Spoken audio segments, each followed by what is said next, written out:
Flying can be a stressful experience for some people, and it is essential to recognize that passengers, when they've bought that ticket, have certain rights. Phase 1 of Canada's Air Passenger Bill of Rights is now in effect, and it could affect your future experience. It focuses on what happens in the case of excess tarmac delays, denial of boarding, and lost or damaged baggage. The new rules make things worse for passengers with respect to tarmac delays, of how long an airline can keep a passenger on the aircraft against their will. Some critics aren't a fan of the government's long-promised Bill of Rights, saying one of the changes requiring airlines to let passengers off a plane after 3 hours of tarmac delays is pushing limits and should be a maximum of 90 minutes. But the transport minister told reporters at Montreal's Trudeau Airport Monday the time limit is comparable to that of the U.S. During those 3 hours, there has to be, the passengers have, their treatment has to be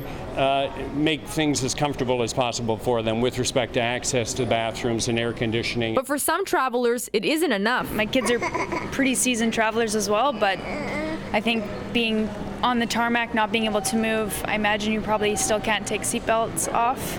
That would be pretty tough. And then you might miss the connecting flight. So we've got to go to LA, and then if you're on the tarmac here, you could miss the connecting flight. That's bad.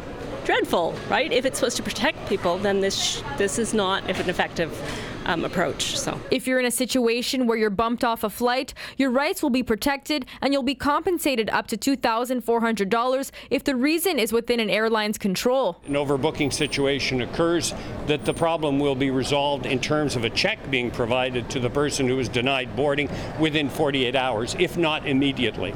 Being denied boarding is narrowly defined, and Gabor Lucas, founder of Air Passenger Rights, says Canada should adopt Europe's gold standard. You don't have to prove why you weren't allowed on. You were there at the airport on time, you had your passport, you had your confirmed booking, you were not on the plane, here's your €600. But good news for anyone whose baggage is lost or damaged, airlines will have to compensate you up to $2,100. A new compensation structure will come into effect on December 15th when Phase 2 is launched. In Montreal, Alicia Rubertucci, City News.